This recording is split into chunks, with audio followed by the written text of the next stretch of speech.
Welcome back to another episode of Local Search Tuesdays. This week, I'm going to share a more advanced strategy that will help you show up in nearby areas where you don't have a location.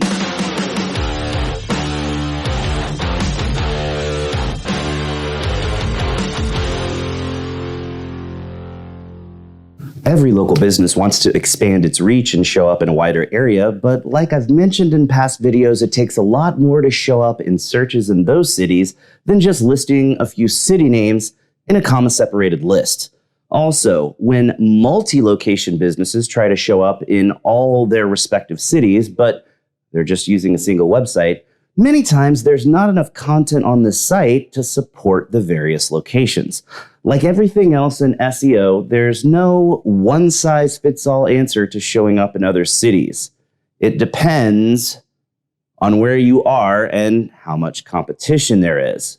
See what I did there? All the SEO peeps out there will get that one. In many cases, when there's less competition, a well-constructed city page is enough to help you show up in other areas. But in bigger cities and anywhere that there's more competition, you're going to need a bit more oomph to be able to compete. And that's where local content silos come into play. No, that's not the kind of silo I mean. Let's try that again. And that's where local content silos come into play. 10, 9, 8, 7.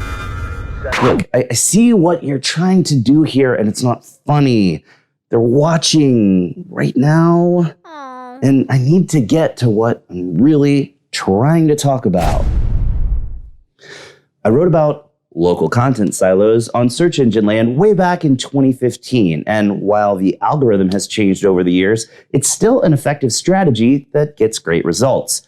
Keep in mind, it's not a simple tactic. It's involved, and it takes quite a while to gain traction. Don't be surprised if it takes 10 to 12 months. But once it's working, you'll see crazy awesome results.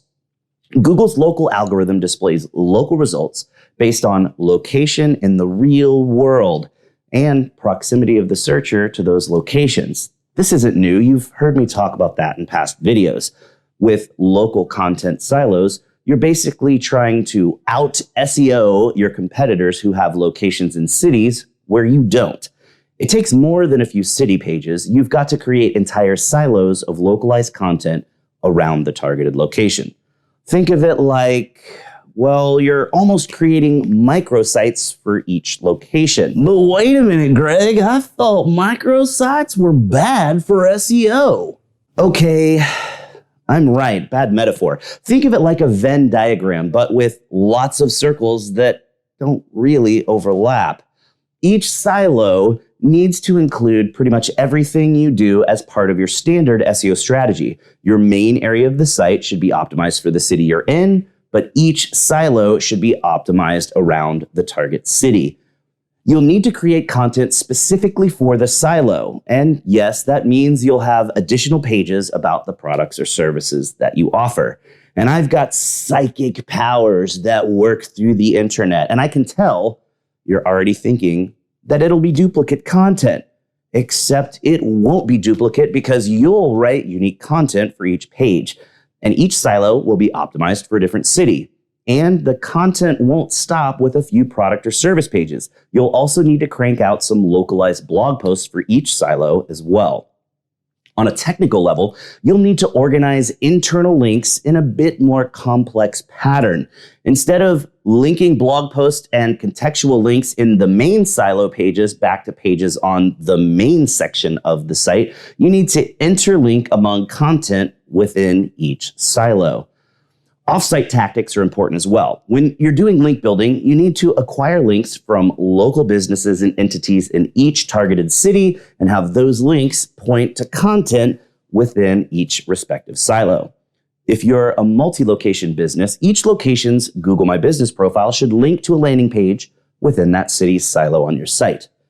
If you're a single location business just trying to expand your reach, you won't have multiple GMB profiles to worry about, but you should still try to gather reviews or testimonials from local customers in those areas and then display those reviews on relevant pages within the silo. Now, instead of a single location page for each targeted city, you'll have a robust silo of relevant, unique information about each city that you serve.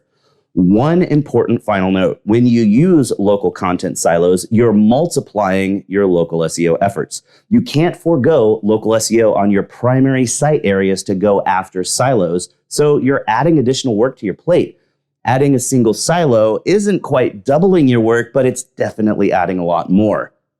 Because of this, I wouldn't recommend attempting multiple silos at once. If it's your first time with the strategy, try a single silo and integrate the additional effort into your work pipeline. Once you understand the additional effort involved, you can add another city silo. You shouldn't attempt more than 2 or 3 at once. It's going to spread you too thin. That's all the time I've got for today's video, though, so you know what that means. Put your hand on the screen right here. We totally just high-fived because you learned something awesome. Thanks for watching, and we'll see you again next week for another episode of Local Search Tuesdays.